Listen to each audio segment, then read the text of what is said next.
as we've started to see the market slow just a little bit and a few price reductions come about, I thought this was a great time to reintroduce you to a strategy. If you've been in the business as long as I have, you've probably heard of before, called an interest rate buy down.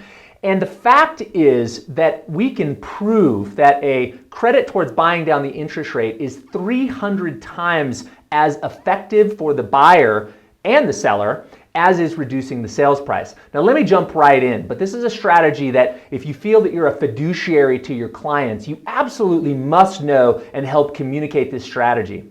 The first thing I want to show you here is four different scenarios. And if I can start at the left, what this is a client buying $1 million home and they're taking out an $800,000 loan amount at an interest rate of 5% today. That payment with taxes and insurance is about $5,000 a month. Now, many of our clients are uncomfortable with that payment for two reasons.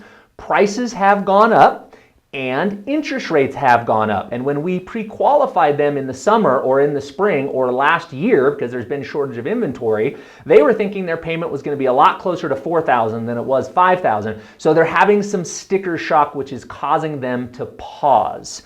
So what can we do? Well, of course, we can move them to a lower price point, but is there another strategy? And there's a win-win here for both buyer and sellers. So let me show you column number 2.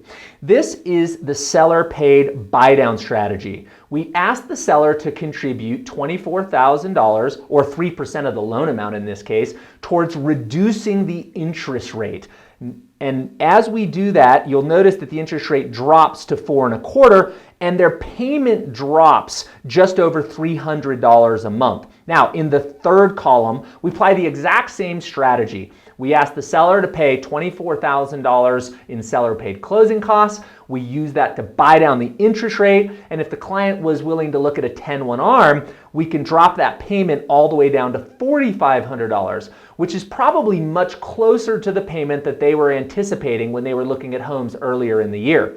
Now, let's say you didn't want to do the buy down strategy and you would prefer to just look for a cheaper home. What's the ratio? How far would you have to drop the price in order to hit that same payment, which is of course what the client's interested in?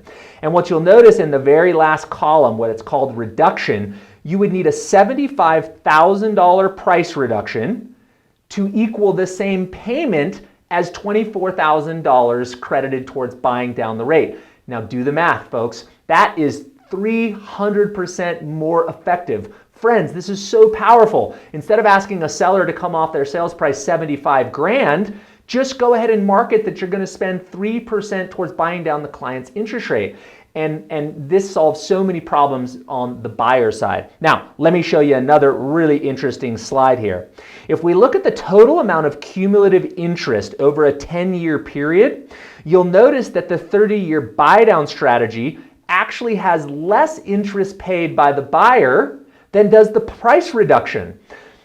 That's amazing. And how is that possible? Well, it's because the interest rate is less. So even though we're financing more dollars, because we didn't ask for a price reduction, so we're financing more dollars, because the interest rate is less, the client pays less interest over 10 years. Of course, the 10-1 arm with the buy down and the lowest interest rate in the equation has even a little less interest.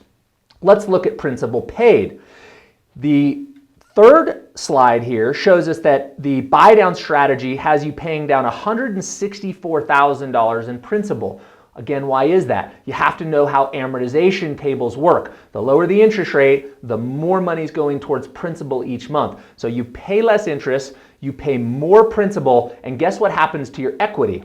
Well, slide 4 will show you that your net worth on this scenario after 10 years, the option with the highest net worth is the buy down strategy. Why is that? Again, with the lower interest rate, more money is going towards principal reduction, and you end up with the most amount of equity. Now, this is shocking. Think this through. In this scenario, you actually end up with more equity by buying down the interest rate as opposed to reducing the sales price $75,000. It's absolutely incredible, but we can prove the numbers behind this through our amortization charts. Hey, if you have questions about the buy down strategy, regardless of if you're looking at a jumbo loan, a conventional loan, an FHA, or a VA loan, it works the same. Money allocated to the buy down strategy is 300% more effective than money allocated to price reduction. Give us a call, shoot us a message. We'd love to hear from you.